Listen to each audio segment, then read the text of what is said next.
अस्सलाम वालेकुम, Mrs Zahid is here. Thank you so much मेरी वीडियोस को देखने का और पसंद करने का बहुत बहुत शुक्रिया। आज एक नए टॉपिक के साथ हाजिर हूँ। होपफुली मेरी बातें जो मैं आपसे करने जा रही हूँ वो आपके लिए फ़ायदेमंद साबित होंगी। आज का मेरा टॉपिक है difference between sympathy and empathy.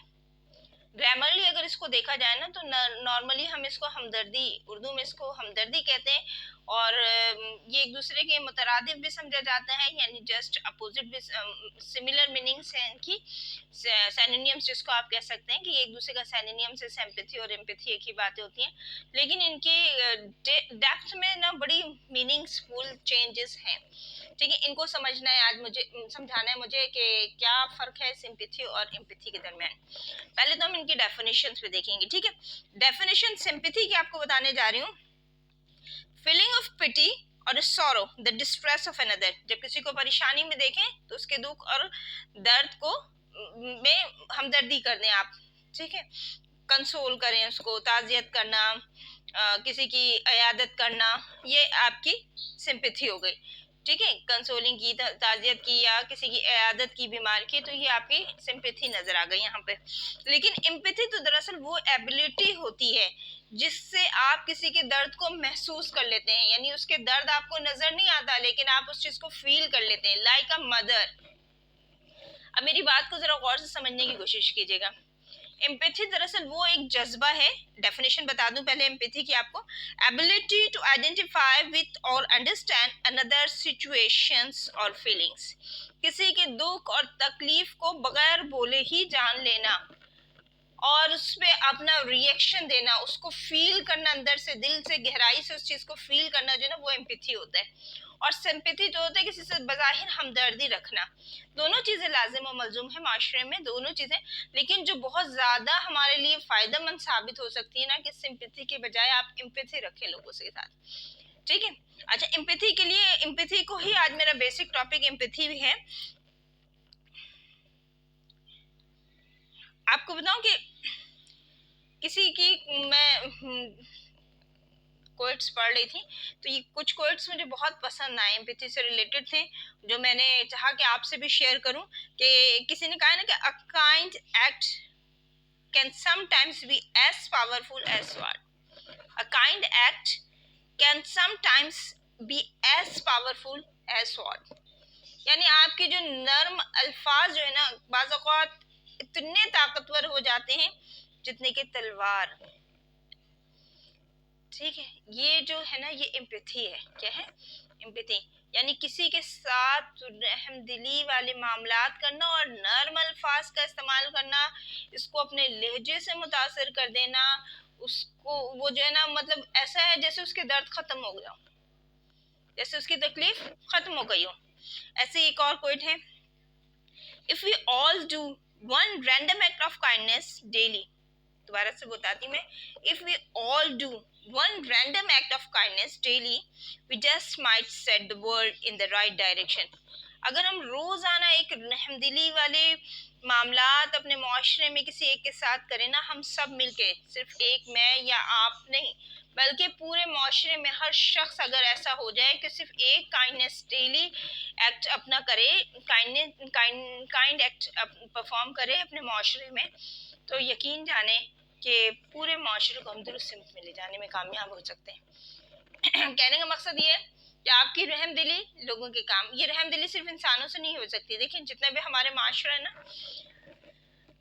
हम अपने इर्द गिर्द देखें ना तो लोगों में जो है वो जानवरों से भी मोहब्बत रखते हैं। हमारे नबी पाक सल्लल्लाहु अलैहि वसल्लम ने न सिर्फ इंसानों से मोहब्बत का दर्ज दिया है बल्कि जानवरों से भी शफकत और मोहब्बत का दर्ज दिया है। ठीक है, और इस दर्स को अगर हम अपना लें अपनी ज़िंदगी में, बीइंग अ मुस्लिम, जिसकी बड़ी किल्लत नज़र आती है, बहुत किल्लत नज़र आती है, बहुत माजरत के साथ ये लफ्ज़ को कह रही हूँ कि बड़ी किल्लत नज़र आती है। रहमदिली बहुत ज़्यादा जो एम्पैथी है ना, लोगों के अंदर ख़त्म हो गया। लोगों के अंदर सिर्फ सिंपैथी नज़र आ रही है, यानी किसी की तकलीफ़ में फिलफौर, हाँ जी बड़ा दुख हुआ, बहुत तकलीफ़ हुई, और आगे जाके बस आए बाएँ शाएँ। ठीक है, अपने पड़ोस वालों को भी तकलीफ में देखते हैं तो बोलते हैं अरे मुझे बहुत अफसोस हुआ, आपके हस्बैंड की जॉब छूट गई, लेकिन कभी जाके ये नहीं पूछा कि हस्बैंड की जॉब छूट गई तो घर के खानादारी कैसे चली है, चले इतना पूछना तो बहुत दूर की बात है, कभी ऐसा भी तो हो सकता है ना कि एक प्याली सालन की उनके घर पहुंचा दें, ये जाने बगैर कि क्या उनके घर क्या पक रहा है क्या नहीं पक रहा है, वो खाना खा भी रहे हैं कि नहीं खा रहे हैं। अगर अपनी ये थोड़ा सा काइंडनेस आपको ये फील हो जाए कि आपके नेबर जो है वो उनके हस्बैंड की जॉब छूट गई है, उनके बच्चे जो है आजकल स्कूल नहीं जा रहे हैं, तो अच्छा स्कूल नहीं भेज रहे हैं, क्यों नहीं भेज रहे हैं, अरे बाबा ये तो देखो कि वो बंदा बेरोजगार हो गया है।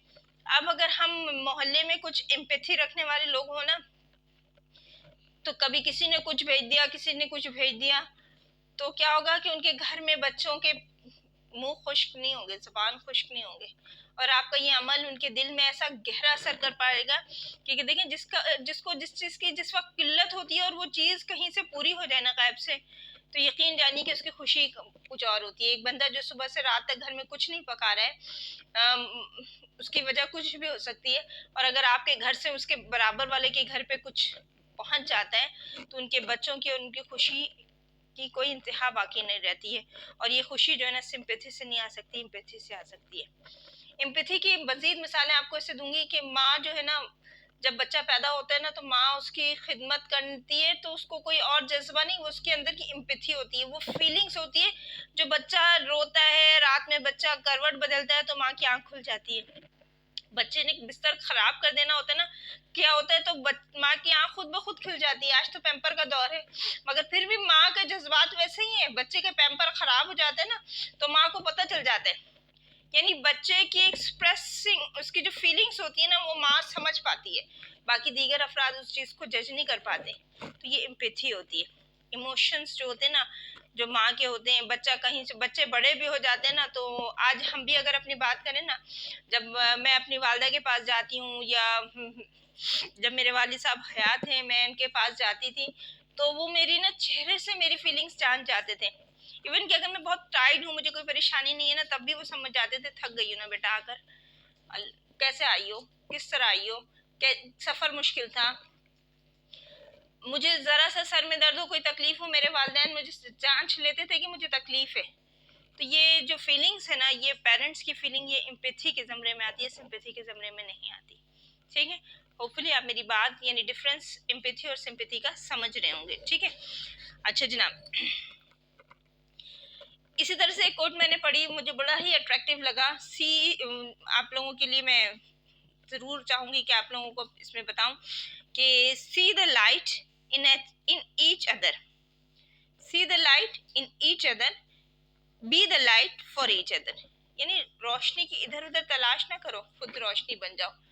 ठीक है, जिंदगी शम्मा की सूरत हो खुदाया मेरी, हमारे इकबाल जो थे शायर मशरिक, क्या प्यारी शायरी करके चले गए, जिंदगी शम्मा की सूरत हो खुदाया मेरी। तो ये एम्पैथी थी। तो इकबाल क्या रखते थे, एम्पैथी रखते थे, सिंपैथी नहीं थी उनको कौन से, एम्पैथी रखते थे वो। ठीक है, यानी दूसरों को इधर उधर लाइट यानी रोशनी असबाब ना तलाश करो, ऐसा कुछ कर दो कि लोगों के लिए तुम खुद रोशनी बन जाओ। ठीक, अच्छा, इसी तरह से एक और कोट था जो मुझे बहुत ही पसंद आया, जो एम्पैथी की डेफिनेशन के लिए मुझे बताना मैं जरूरी समझ रही थी कि to the world you may be one person but to one person you may be the world. कितनी प्यारी बात की ना जनाब, to the world you may be one person, हो सकता है कि पूरी दुनिया में तुम एक आदमी हो, मगर किसी के लिए तुम पूरी दुनिया भी हो सकते हो। But to one person you may be the world, अगर किसी एक शख्स के लिए पूरी दुनिया हो तुम।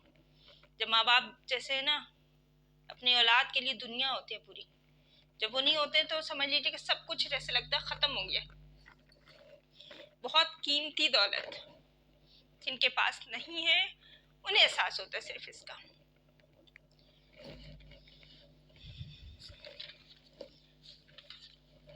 अब जो है मैं आपसे कुछ ऐसी चीजें शेयर करूंगी जो एम्पैथेटिक नेचर्स को शो करती है लोगों को। अब आपको ये जज करना है कि either the person have some sympathy to you और एम्पैथी टू यू, कि अगला शख्स आपके लिए सिंपैथी रखता है या एम्पैथी रखता है। ठीक है, तो इस पे कुछ बात कर लेते हैं। अगर आप एम्पैथेटिक बनना चाहते हैं, ऐसे हमदर्द बनना चाहते हैं कि आप एम्पैथेटिक हो, दूसरों के दर्द को महसूस करेंगे, उसे रिलीफ देने की कोशिश करते हो, तो आप एम्पैथेटिक पर्सन है। ठीक है, इसके लिए ज़रूरी है कि आप बहुत पंक्चुअल होने चाहिए, आप एक अच्छे लिसनर होने चाहिए। पंक्चुअल क्यों होने चाहिए? जब आपने किसी को एक टाइम दिया हुआ है और उस टाइम पे आप वहां नहीं पहुंचते तो उससे भी अगला आदमी हर्ट होता है। एक आम सी फीलिंग्स है। वो फीलिंग क्या है कि जब मैंने किसी को टाइम दिया, जनाब 8 बजे मुझे पहुंचना है आपके पास, या मेरी 8 बजे आपके साथ आज मीटअप है, मैं 8 बजे इंशाअल्लाह ताला पहुंच जाऊंगी। पता चलता है किसी भी रीजन से मैं 8 के बजाय 9 बजे, 9:30 बजे या 10 बजे पहुंचती हूँ, या मैं तो ये समझती हूँ कि अगर मैं 10 मिनट भी लेट हूँ तो मैंने उस बंदे को तकलीफ पहुंचाई है।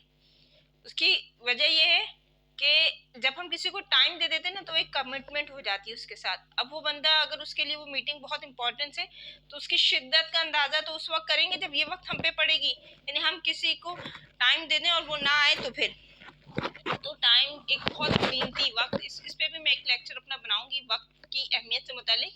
लेकिन वक्त एक इतना कीमती और अनमोल खजाना है ना जो वापस पलट के नहीं आने वाला। तो गौर कीजिएगा इस चीज को।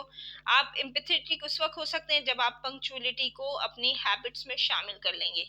1 सेकंड की भी ताखीर की वजह से किसी की परेशानी का बाइस बन जाए हम, ये मुमकिन नहीं। और अपनी जिंदगी में भी परेशानियां आती हैं। एक अच्छे लिसनर बन जाए। देखिए, बोलना आसान होता है लेकिन सुनना एक मुश्किल तरीन काम होता है।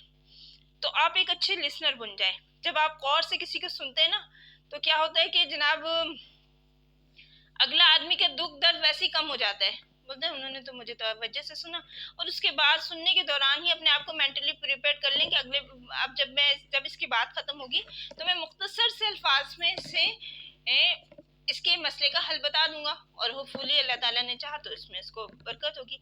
एक देख लें, डॉक्टर को जो है ना, डॉक्टर जो होता है ना, बड़ा फर्क होता है। जब आप एक पेशेंट डॉक्टर के पास बड़ी तकलीफ में जाता है और डॉक्टर उसको 2 सेकंड में जज कर लेता है और बोलता है हाँ ठीक है ये ले लें, दवाई ले लें, तो बाहर निकलने के बाद पेशेंट और पेशेंट के जो अटेंडेंट होते हैं ना उनका बिहेवियर कुछ ऐसा होता है। ये तो मैंने कई दफा फील भी किया है, मेरे ऊपर भी बीती हुई है कि यार डॉक्टर ने तो मुझे टाइम ही नहीं दिया। और वही बात कि आप किसी ऐसे डॉक्टर के पास चले जाएं जो 5-10 मिनट आपको सुनता है, आपसे सवालात करता है, आपसे बात करता है, समझिए कि वो आपको वैसे ही आपके दर्द और तकलीफ को और आपका एक ऐसा बिलीव बन जाता है उस डॉक्टर पे कि नहीं यार ये तो बहुत अच्छे से सुनते हैं और बहुत अच्छे से मतलब जज करते हैं, डायग्नोस करने की कोशिश करते हैं, तो ये बहुत अच्छे डॉक्टर हैं। अब बेशक उनकी दवा आपको लगे ना लगे, लेकिन आपने एक जजमेंट, अपना एक जहन बना लिया कि बंदा जो है ना ये बहुत बेहतरीन है। और क्योंकि उसका अखलाक इस तरह से था, उसने आपकी तकलीफ को फील करके जानने की कोशिश की ना भाई। और एक डॉक्टर जो 2 सेकंड में आपकी हाँ ना और बात पे आपकी बात और आपकी तकलीफ को सही तरह से जजमेंट किए बगैर आपके लिए कोई मेडिसिन डायग्नोस प्रिस्क्रिप्शन पे लिख देता है, तो फिर आपकी जो राय होगी उस डॉक्टर से, वो मैं जो कहना चाह रही हूँ यकीनन आप समझ गए होंगे कि उस डॉक्टर से आपकी राय बिल्कुल भी मैच नहीं करेगी और आप अगली बार उसके पास विजिट करना नहीं चाहेंगे। तो कोशिश कीजिए कि पंक्चुअल हो जाएं, आप एम्पैथेटिक नेचर हो जाएगी आपकी, एक अच्छे लिसनर बन जाएं, और अपने दरवाजे ना दूसरों के लिए हमेशा खुले रखें। किसी के लिए भी अपने दरवाजे बंद ना करें। इसलिए क्योंकि जब लोग किसी के पास जाते हैं, लोग हर किसी के पास नहीं जाते, लोग जाते ही उनके पास हैं जिनके पास जाके उनको थोड़ा सा रिलीफ मिलता है। अगर कोई शख्स खानदान में ही आप देख लें, अगर कोई शख्स आपके लिए स्ट्रेस का बायस है तो आपकी इग्नोरेंस होगी, आप नहीं चाहेंगे कि आप उनके दरवाजे पे जाएं, चाहे वो आपके बहुत क्लोज रिलेशनशिप में ही क्यों ना हो। लेकिन वही अगर किसी के घर जाने से वो आपको टाइम देता है, आपसे बातचीत करता है और आपका और उसका वक्त एक अच्छा गुजर जाता है, तो इसमें दूसरों की चुगली ना करें, आपस की बात करें। तो एक अच्छा वक्त आपने गुजार लिया तो समझ जाएं कि आप एक एम्पैथेटिक पर्सन हैं। और अगर आप में ये नेचर नहीं है तो बराए मेहरबानी ये जो कैरेक्टरिस्टिक्स मैं आपको बता रही हूँ एक एम्पैथेटिक पर्सन की, वो अपने अंदर डेवलप करने की कोशिश करें। इसके बड़े अजर व सवाब अल्लाह ताला के यहाँ भी है और इस्लाम ने हमें इसी का दर्स दिया है। यकीन करें कि बाहर के लोगों में ये चीज़ें पाई जाती हैं, लेकिन हमारे अंदर इनकी इन सिफात की ना बड़ी किल्लत है। तो कोशिश कीजिए कि एम्पैथेटिक नेचर अपनाइए, ठीक है। सॉफ्टली स्पीकिंग कीजिए, बहुत तेजी से बात ना कीजिए, ऐसी बातें कीजिए कि लोगों को समझ में आ रही हो आपकी बात ना, और ना समझ में आने की सूरत में अपने बात को कई बार दोहरा दीजिए दूसरों के लिए, जब आपका बच्चा बोलना शुरू करता है तो कितनी खुशी से हम उसे बार बार उस चीज़ को पूछते हैं ना, क्योंकि वो हमें खुशी हो रही होती है ना। लिहाजा लेकिन बाज़ औक़ात मैं कई वीडियोस में देखती हूँ कि कोई बुजुर्ग जब अपने बच्चों से ही कोई चीज़ पूछते हैं बार बार, तो बच्चे उसको इग्नोर करते हैं। क्या है अब्बा, एक ही चीज़ को बार बार पूछे चले जा रहे हैं, इस उम्र में भी आपको मेरी बात समझ में नहीं आ रही। तो this is not a good way ना, ये बहुत बुरी बात है। बाज़ औक़ात वो आपको आज़माते भी हैं, बाज़ औक़ात हकीकतन उनको ये बात समझ में नहीं आती है ना। तो बराए मेहरबानी स्पीकिंग सॉफ्टली, चाहे वो आप अपने बच्चों से बात कर रहे हो, अपने पेरेंट्स से बात कर रहे हो, अपने कुलीग से, अपने फ्रेंड से, वटेवर किसी से भी बात कर रहे हो, किसी से भी बात कर रहे हो, हमेशा नर्म लहजा इख्तियार कीजिए। अच्छा, अजनबियों से भी जो है ना काइंडनेस शो कीजिए, ठीक है। सफ़र के दौरान हो या फिर आपके घर पे कभी कोई अगर अजनबी आ जाए, वैसे तो आजकल हालात इतने ख़तरनाक है कि अजनबियों से डर भी लगता है, मगर ऐसा ना कीजिए कि आप उनको इग्नोर कीजिए बहुत ज़्यादा, ठीक है। और ऐसा भी ना कीजिए कि खोल के दरवाज़ा खोल के अंदर बुला लीजिए। और क्योंकि हालात ऐसे नहीं है, इस लिहाजा इस टॉपिक में मैं ज़्यादा नहीं बोलूँगी, आप लोग खुद माशाल्लाह बहुत समझदार हैं, ठीक है। अच्छा, दूसरों को तोहफा दीजिए। तोहफा देना भी खूबसूरत अमल है। तोहफा देने से क्या होता है, तो लोगों के दिलों में एक दूसरे के लिए मोहब्बत का जज्बा बढ़ जाता है। अगली बार वो खुद आपके बारे में सोचता है। ये नहीं कह रही हूँ कि आप तोहफा दीजिए इस उम्मीद के साथ कि अगला भी आपको तोहफा देगा, नहीं नहीं, ऐसा ना सोचिए। लेकिन ये एक नेचुरल फीलिंग्स है। जब आप किसी को 3 बार देते हैं ना, अगली बार वो सोचता है यार वो तो मेरा अच्छा दोस्त है, मुझे बार बार गिफ्ट करता है, चलो आज मेरे पास जेब पॉकेट मनी में जितना भी है ना, एक फूल ही मैं उसके लिए आज लेकर जाऊंगा। तो ये एक नेचुरल फीलिंग्स होती है, इससे भी जो है ना एक दूसरे के जज्बात को समझने में और एम्पैथी पैदा करने में सहूलत हो जाती है। अच्छा, अपनी गलतियां अगर कभी कर दें तो उसको एडमिट करने की नेचर बना लें। ये तो गलतियां तो man can do the mistake ना, इंसान तो गलती का कर सकता है। हम तो अशरफुल मखलूक़ात हैं, हमसे तो हज़ारों गलतियां होती हैं, अल्लाह पाक गलतियों को माफ़ कर देता है। तो गलतियां तो हम करते हैं और गलतियों की माफ़ी भी मांगते हैं। अल्लाह ने तौबा के दरवाजे हम पर हमेशा खुले रखे हैं। तो जाहिर सी बात है, जब अल्लाह ताला गलतियों को माफ़ कर देता है और तो यकीनन हम बहैसियत इंसान और बहैसियत मुसलमान हम पर ये फ़र्ज़ है कि अगर हमसे कभी कोई गलती हो जाए तो हम उसे एडमिट कर लें, बजाय इसके कि इग्नोर करें या अपनी गलती की ज़िम्मेदारी किसी और पे डाल दें। ये बहुत बुरी बात होती है। इससे क्या होता है, अगला हर्ट हो रहा होता है, किसी को तकलीफ़ देना इंतहाई से ज़्यादा बुरी बात होती है कि आप अपनी गलतियाँ, अपनी कोताहियाँ किसी और दूसरों के कंधों पे डाल दें, ठीक है। ये सब चीज़ें जो है ना माशरे में बहुत आम हो चुकी है। लिहाजा अपने दिल को नरम कीजिए, अपने दिल में दूसरों के लिए मोहब्बत का जज्बा पैदा कीजिए, ताकि एक अच्छे माशरे की तकमील मुमकिन हो सके। एम्पैथेटिक नेचर बनाइए, सिंपैथेटिक नेचर ना बनाइए। सिंपैथेटिक एक वर्बली एक मेथड होता है कि भाई मैं आपके दुख में शरीक हूँ, बस पड़ोसी के पास गए, मैं आपके दुख में बहुत शरीक हूँ। दोस्त से मिलने गए, बहुत दिनों बाद दोस्त से मुलाकात हुई, उसकी हालात की संगीनी नजर आ रही थी बज़ाहिर उसे, फिर भी उससे सिर्फ इतना कहा यार तुम्हारे हाल ऐसे हैं, यार तुम क्या है, नौकरी वोकरी करो, क्यों नहीं कर रहे हो, बस।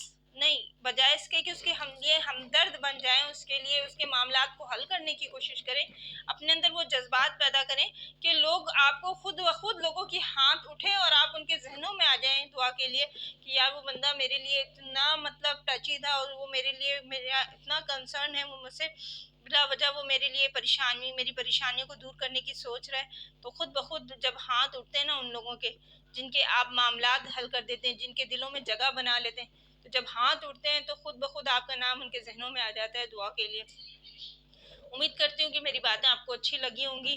तो दिल में ना थोड़ी सी तब्दीली लेकर आइए सब अपने अपने, और अपने आप को एम्पैथेटिक नेचर पे लेकर आइए। वो लोग जो सिंपैथी और एम्पैथी का डिफरेंस नहीं समझ पा रहे थे, होपफुली आज मेरी बातों से उनको सिंपैथी और एम्पैथी का डिफरेंस पता चल गया था। मैंने बहुत ज़्यादा बातें एम्पैथी पे की है, सिंपैथी पे नहीं की है। उसकी वजह ये कि सिंपैथी एक मॉडल है, फर्जी मॉडल है हमदर्दी का, जबकि एम्पैथी जो है वो फीलिंग्स और वो एबिलिटी है जो कि हम अगर उन चीज़ों को अपने ऊपर लागू कर लेना तो उससे हम माशरे में बड़ी तब्दीलियां ला सकते हैं। आप यकीन करें कि आप कोई मेरे दरवाजे पे अगर कचरा फेंक के चला जाता है तो मैं कहती हूँ छोड़ दो, अल्लाह ताला तो देख रहा है ना। मैं बाहर निकल के कचरा फेंकने वाले के ऊपर गालिम गलोच करूं, और अनदेखे शख्स के ऊपर कोई बिलीव लगाऊं, कोई तोहमत लगाऊं, तो उससे बेहतर है कि वो कचरे का थैला उठा के मैं डस्टबिन तक पहुंचा दूं, ताकि वो कचरा अपनी सही जगह पे चले जाए, बजाय इसके कि मैं अगले के ऊपर तानाकशी करूं। ठीक है, इससे क्या होगा कि मैंने तो अपने आप को भी स्ट्रेस में डाल दिया और गुनाह में भी मुब्तला हो गई, क्योंकि मुझे तो नहीं पता कि कौन शख्स इस फेल में मुब्तला है। लिहाजा अपने आप को भी मुश्किल से बचाइए और दूसरों को भी मुश्किल से निकालने की कोशिश कीजिए। इंशाअल्लाह अल्लाह ने चाहा तो इनकी बरक़ात हमें रोज़े महशर भी मिलेंगी, आखिरत में भी इसका अजर और सिला हमें मिलेगा, और दुनिया में तो इसके इतने समरात नजर आएंगे कि जिसकी कोई इंतहा नहीं है।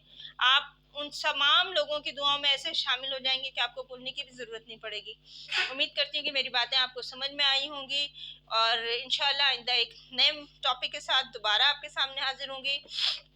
मैं ये जो वीडियोस बना रही हूँ, ये जो लेक्चर्स बना रही हूँ, ये दरअसल मैं अपने उन स्टूडेंट्स के साथ बना रही हूँ, उन तालिब इल्मों के लिए बना रही हूँ जो कि ज़हनी परेशानी में मुब्तला रहते हैं कि हमें ये करना चाहिए, नहीं करना चाहिए। आप एक राइट पाथ सिलेक्ट कर लीजिए। अगले की फिक्र तो करने की जरूरत नहीं है कि फलाना हमारे साथ क्या कर रहा है या वो क्या कर रहा है, हमें उसके कंपैरिजन में काम करना चाहिए। नहीं, कंपैरिजन का वक्त नहीं है, वक्त तो हम में से किसी के पास भी नहीं है। लिहाजा अपने आप को सिर्फ दुरुस्त कीजिए, आपके रास्ते खुद ब खुद दुरुस्त हो जाएंगे, और आपके पीछे एक क्यू बन जाएगी, एक लाइन बन जाएगी उन दुरुस्त लोगों की जो आपके बिहेवियर से अपने अंदर तब्दीली ला रहे होंगे, और इसका जो सवाब इंशाल्लाह आपको मिलता रहेगा। होपफुली लेक्चर पसंद आया होगा। वक्त थोड़ा तवील हो गया, माजरत खां उसके लिए। कोशिश करूंगी कि कम वक्त में अच्छी बातें आपको समझा सकूं। मेरे चैनल को लाइक कीजिए, सब्सक्राइब कीजिए, और बेल आइकन को लाजमी क्लिक कर दीजिए, ताकि आने वाली नई वीडियोस को आप देख सकें, सुन सकें। इजाज़त दीजिएगा। अल्लाह हाफिज़।